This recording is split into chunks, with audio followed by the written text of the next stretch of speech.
Bapak Ibu saudara-saudari, mari kita bersatu di dalam doa. Allah Roh Kudus, kami membutuhkan pimpinan-Mu di dalam pembacaan dan perenungan kami akan firman-Mu. Biarlah Roh Kudus menolong kami mengerti akan keagungan akan firman-Mu yang kudus itu. Kau sertai hamba-Mu Rapi dalam menyampaikan kebenaran-Mu yang kudus ini, agar dapat dipahami dan dimengerti oleh setiap umat-Mu. Di dalam nama Tuhan Yesus Kristus kami berdoa dan bersyukur. Amin. Bapak Ibu saudara-saudari, kita bersyukur hari ini kita bisa beribadah semua karena anugerah Tuhan, saudara-saudara. Hari ini tema kita yaitu tentang total depravity, dan saya akan memulainya dengan bertanya saudara, bagaimana pendapat Bapak Ibu saudara-saudari jika di dalam hidup ini menemukan ada kasus seperti ini. Ada orang Kristen, orang yang saudara sangat kenal, orang yang saudara sangat kagumi. Orang itu adalah orang yang saudara anggap sebagai orang yang rohani, orang yang Anda teladani saudara. Perangainya baik, kalau ngomong sangat santun, cara berpikirnya kalau berbicara sangat alkitabiah. Tetapi saudara-saudara, Anda kemudian mendengar satu kabar bahwa orang itu jatuh di dalam dosa, saudara, dan menjadi viral. Misalnya orang itu jatuh di dalam dosa perzinahan. Apa respon saudara ketika mendengar orang yang Anda kagumi itu jatuh ke dalam dosa? Saudara, dugaan saya kita pertama kali akan menjadi kaget, saudara. Kita akan merespons dengan tidak menyangka. Apa? Kok bisa kayak gitu? Saya tidak percaya. Bahkan mungkin kita akan klarifikasi dulu, bener gak nih? Tapi mungkin juga ada di antara kita, saudara-saudara, akan berkata, udahlah, jangan menghakiminya. Semua orang bisa jatuh ke dalam dosa. Kita juga bisa loh. Tapi orang itu juga mungkin di dalam hatinya terus bertanya, loh kok bisa ya orang ini ya. Tapi saudara-saudari, inilah yang terjadi respons kita ketika mendengar, melihat orang yang kita anggap rohani, saudara, jatuh di dalam dosa. Ada kekagetan sebagai seorang manusia. Nah, saudara, di balik kejatuhan seseorang ataupun di balik kejatuhan kita di dalam dosa, ada hal yang sangat esensial harus betul-betul kita sadari dan betul-betul kita pahami. Dan itulah total depravity itu. Kerusakan total. Manusia itu rusak total. Dan saudara-saudara, selama bulan Oktober ini, saudara, selama bulan reformasi ini, kita akan membahas 5 poin penting di dalam Injil keselamatan kekristenan yang sering disingkat tulip, saudara. Dan pada hari ini kita bicara tentang total depravity. Kita akan membahas ini, saudara, tidak dalam satu teks saja, tapi kita akan melihat beberapa teks Alkitab yang menjelaskan memang betul manusia itu setelah jatuh ke dalam dosa, naturnya, saudara, menjadi berdosa. Ya. Nah, saudara, istilah kerusakan total sering disalahartikan. Nah, ada yang bilang rusak total itu artinya betul-betul manusia itu jahat sekali, jahat sejahat-jahatnya. Nah, bukan seperti itu arti kerusakan total, karena kerusakan total itu bukan berarti kerusakan mutlak. Nah, kalau kerusakan mutlak itu artinya manusia itu jahat sejahat-jahatnya. Level kejahatannya udah sampai yang sangat-sangat jahat. Nah, udah seperti iblis begitu. Nah, manusia tidak sampai mutlak seperti itu. Tetapi saudara, kerusakan total itu artinya seluruh aspek hidup, pikiran, perkataan, perbuatan, semuanya, keinginan, kehendak itu sudah dicemari oleh dosa, saudara-saudara. Mari kita melihat beberapa ayat ya. Di Kejadian 6 ayat 5. Mari kita baca bersama-sama bagian ini, saudara. Kejadian 6 ayat 5. 1, 2, 3. Ketika dilihat Tuhan bahwa kejahatan manusia besar di bumi, dan bahwa segala kecenderungan hatinya selalu membuahkan kejahatan semata-mata. pasca kejatuhan manusia dalam dosa, hati itu sudah kecenderungannya. Pertama, segala kecenderungan, lalu selalu membuahkan semata-mata.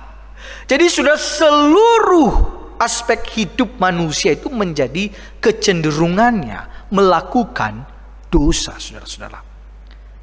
Di Yeremia 17 ayat 9 saya baca kepada kita, dikatakan di sana, betapa liciknya hati, lebih licik daripada segala sesuatu. Hatinya sudah membatu, siapakah yang dapat mengetahuinya? Liciknya hati, betapa lebih licik daripada segala sesuatu. Itu adalah natur manusia yang sudah berdosa. Hati orang siapa yang tahu, saudara? Tetapi kita sering kaget ketika melihat orang yang kita percaya begitu licik kepada kita. Sahabat, teman kerja, teman gereja, di mana saja. So kita menemukan ada orang-orang yang penuh tipu muslihat, menipu, berbohong dan sebagainya. Itu sebenarnya menyadarkan kita di dalam hati ini penuh dengan kelicikan dan kita nggak usah kaget. Di dalam dunia yang sudah jatuh ke dalam dosa, natur manusia menjadi berdosa. Sampai ke dalam hatinya udah dicemari oleh dosa. Selanjutnya saudara, Matius 7 ayat 21 sampai 23. Dikatakan di sana, sebab dari dalam, dari hati orang timbul segala pikiran jahat, percabulan, pencurian, pembunuhan, perzinahan, keserakan, kejahatan, kelicikan, hawa nafsu, iri hati, hujat, kesombongan, kebebalan dan sebagainya, saudara. Segala macam dosa itu muncul dari dalam hati. Saudara, betapa begitu mengerikannya. Serius sekali efek kejatuhan manusia dalam dosa menjadi di dalam itu menjadi betul-betul penuh dengan kebusukan, saudara-saudara. Maka kita tidak bisa mengandalkan hati nurani kita sebenarnya untuk menilai sesuatu. Bagaimana bisa kita menilai dengan hati nurani kita yang penuh dengan kebusukan itu? Karena naturnya sudah berdosa. Roma 7 ayat 18 kita baca sekali lagi bersama-sama bagian ini, saudara. 1, 2, 3. Sebab aku tahu bahwa di dalam aku, yaitu di dalam aku sebagai manusia, tidak ada sesuatu yang baik. Sebab kehendak memang ada di dalam aku, tetapi bukan hal berbuat apa yang baik. Saudara-saudara, di bagian ini Rasul Paulus juga ingatkan kita betapa kuatnya pengaruh dosa itu di dalam diri seseorang. Betapa mengerikannya. Kehendaknya sudah lagi melakukan hal yang buruk, bukan lagi yang baik.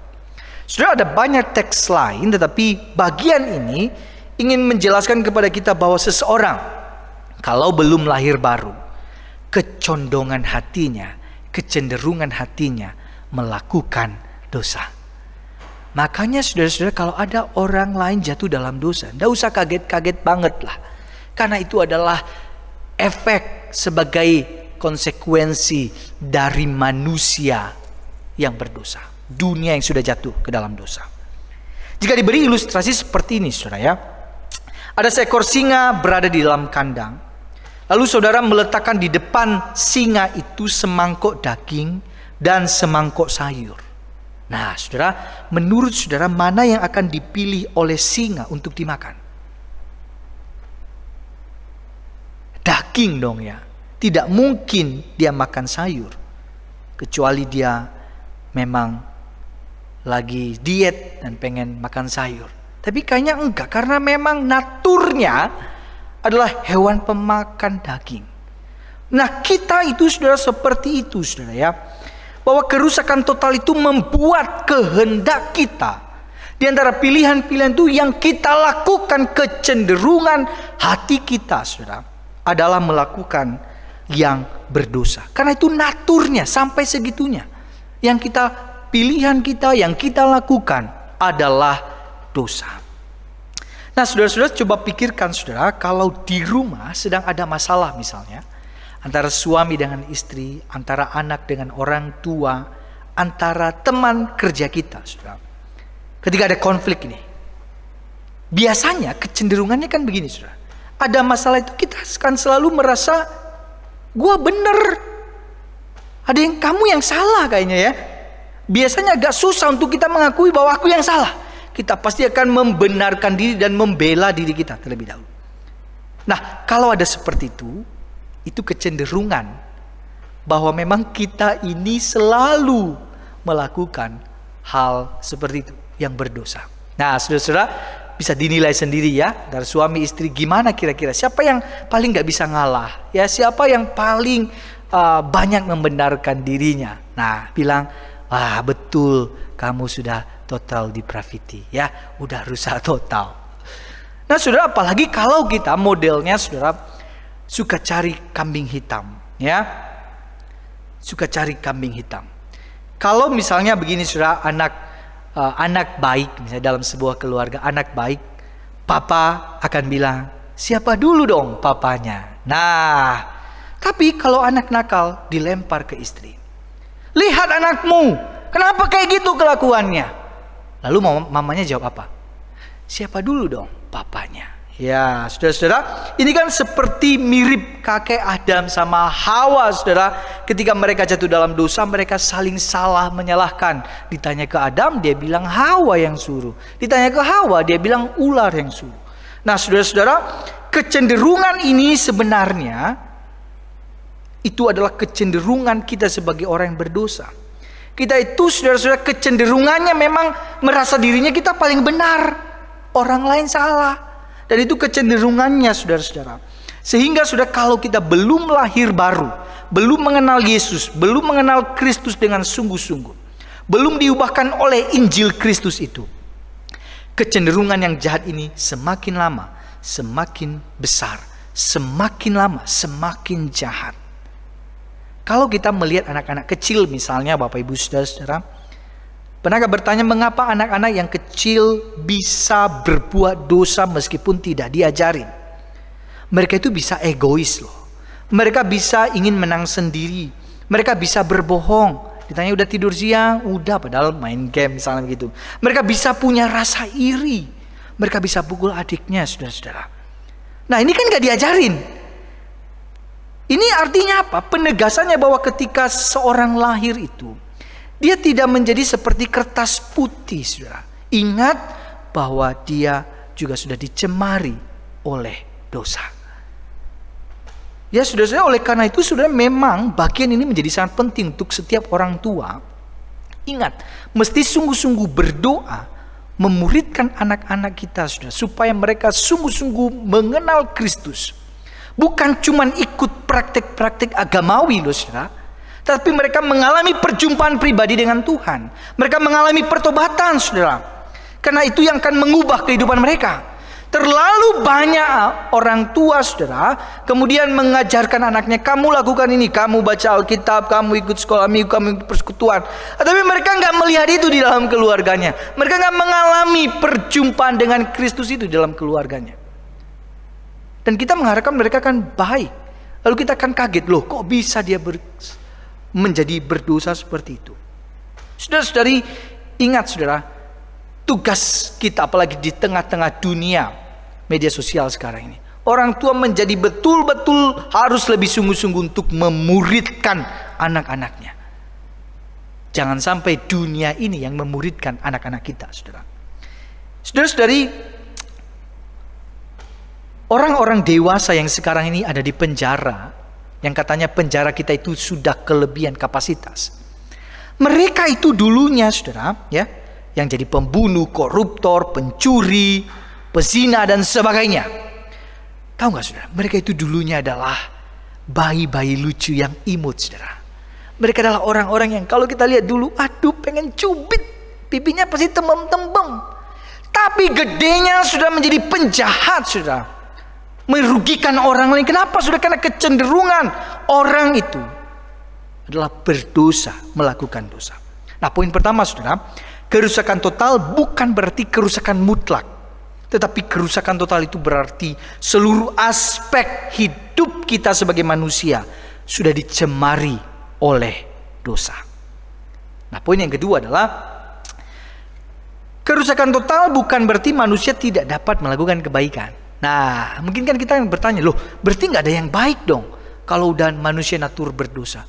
Tapi kita bisa melihat ada orang-orang yang belum kenal Tuhan tapi bisa melakukan banyak kebaikan yang sangat lebih bahkan dari apa yang kita lakukan. Itu gimana menjelaskannya? Tentu saudara, itu sebuah kebaikan. Tapi kebaikan itu disebut kebaikan relatif. Karena memang baik di mata manusia. Tetapi di hadapan Allah, kebaikan itu bukan kebaikan sejati. Artinya saudara, orang yang belum kenal Tuhan bisa nggak melakukan kebaikan? Sangat bisa. Kita bisa lihat banyak sekali contohnya. Tetapi standar kebaikan manusia berbeda dengan standar kebaikan yang dimaksudkan oleh Allah.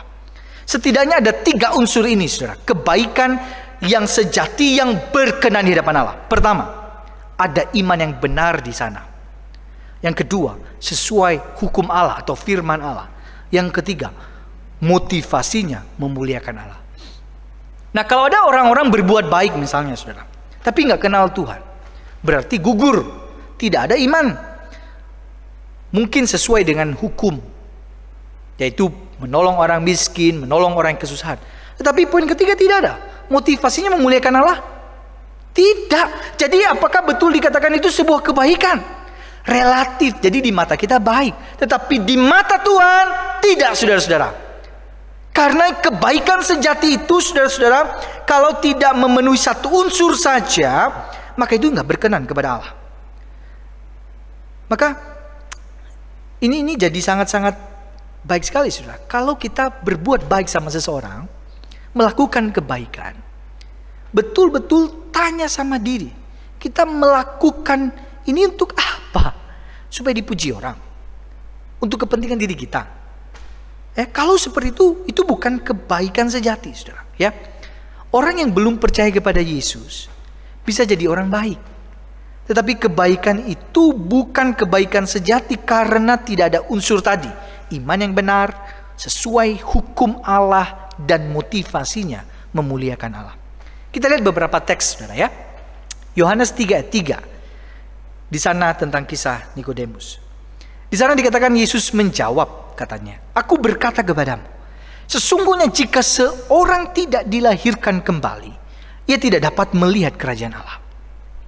Jadi seseorang itu harus lahir baru dulu, baru dapat disingkapkan kebenaran tentang kerajaan Allah. Maka kalau belum lahir baru, belum kenal Tuhan, belum mengalami Injil, mustahil kita bisa melihat kerajaan Allah. Dan mustahil yang kita lakukan sesuai kehendak Allah. Mustahil, saudara.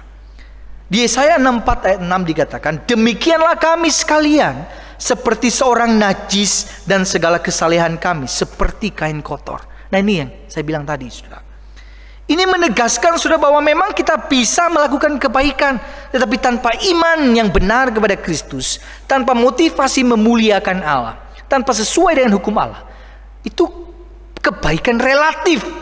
Orang akan bilang bagus, jempol, ya, jempol tangan dan kaki untuk orang itu, tetapi tidak ada imannya, tidak ada motivasi yang benar, maka itu seperti kain kotor di hadapan Allah. Di Roma 14 ayat 23, firman Tuhan berkata, "Dan segala sesuatu yang tidak berdasarkan iman adalah dosa." Bapak Ibu saudara-saudari, di luar sana ada begitu banyak orang baik. Ada banyak orang yang tidak percaya tapi sangat-sangat dermawan, peduli pada kaum miskin, yatim piatu, janda, membuka panti asuhan, yayasan sosial. Ada yang lebih baik dibanding orang yang sudah kenal Tuhan. Tetapi tetap saja di hadapan Allah bukan itu kebaikan sejati. Tapi yang jadi bahan refleksinya begini, saudara.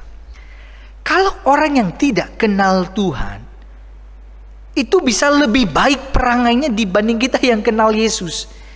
Misalnya, saudara, teman kerja kita, keluarga kita belum kenal Tuhan sih, tapi dia cara ngomongnya, cara dia memperlakukan orang tuanya, cara dia merespons masalah, kasihnya, kepeduliannya kepada orang-orang lain lebih baik dari kita. Gelisah, aneh, berarti ada yang salah. Kenapa saya yang udah kenal juru selamat, punya Tuhan, mengaku adalah murid Yesus, saudara, hidupnya nggak ada perubahan, saudara?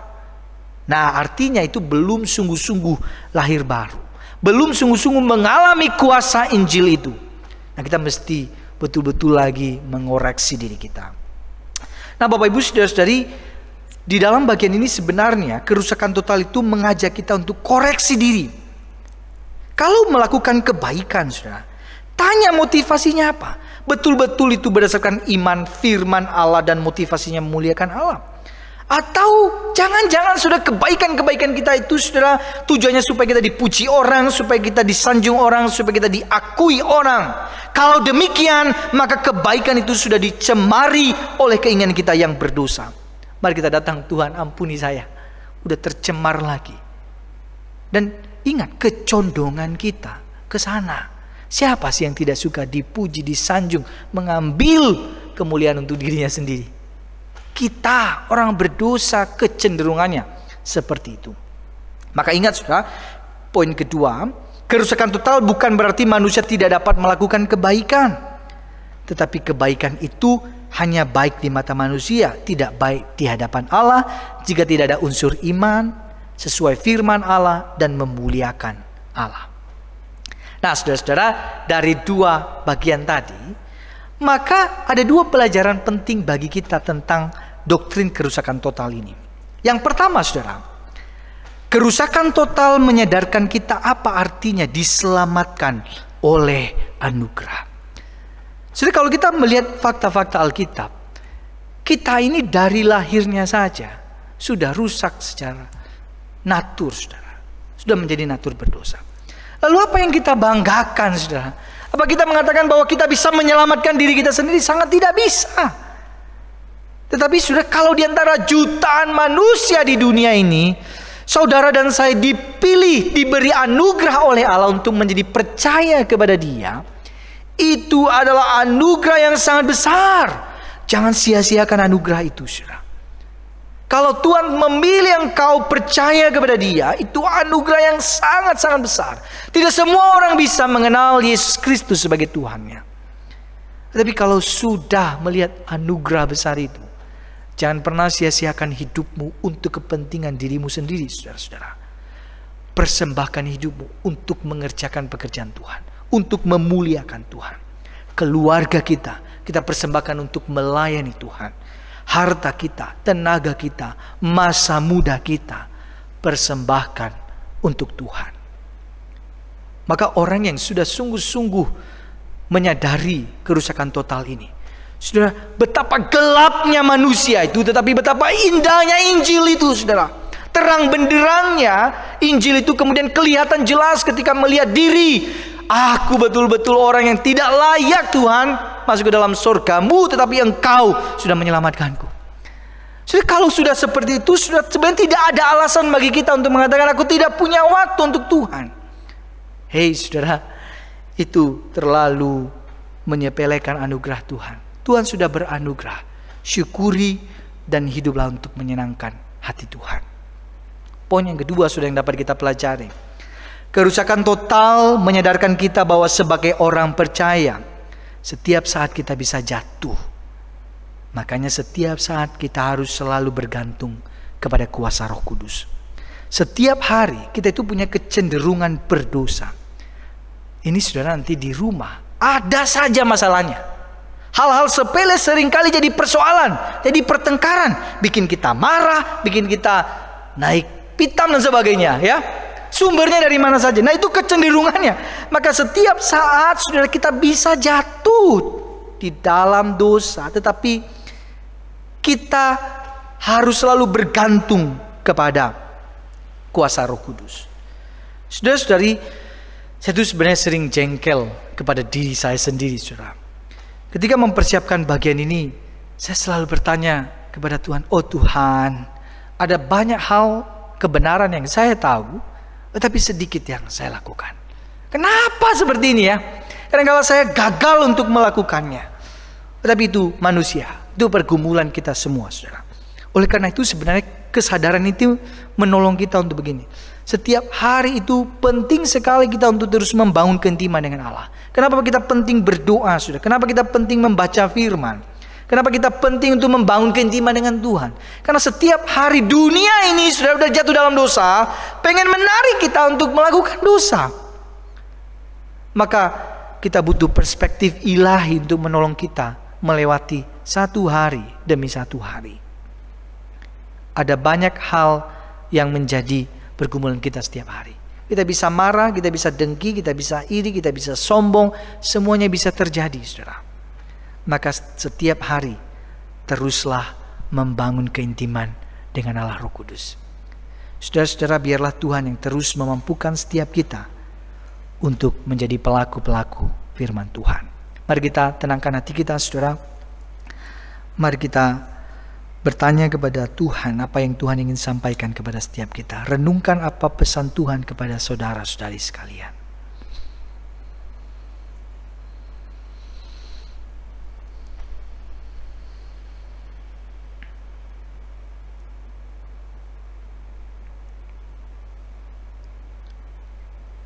Ya Tuhan, ampuni kami, karena kami adalah orang-orang yang seringkali gagal.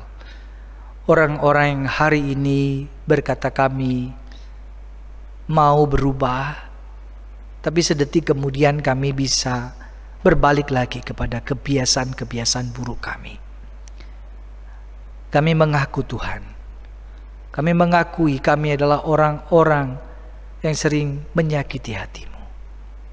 Kami sering tampak baik di depan orang lain, tapi kedalaman hati kami Engkau yang lebih tahu. Motivasi kami, pikiran, perkataan kami sering menyakiti hati-Mu. Ampuni kami. Mohon Allah Roh Kudus menolong kami melewati hari demi hari. Kami sadar kami tidak bisa sendirian menjalani hidup di dunia yang berdosa ini. Kami butuh terus bergantung kepada Allah Roh Kudus. Tolong kami Tuhan, mampukan kami, kuatkan kami.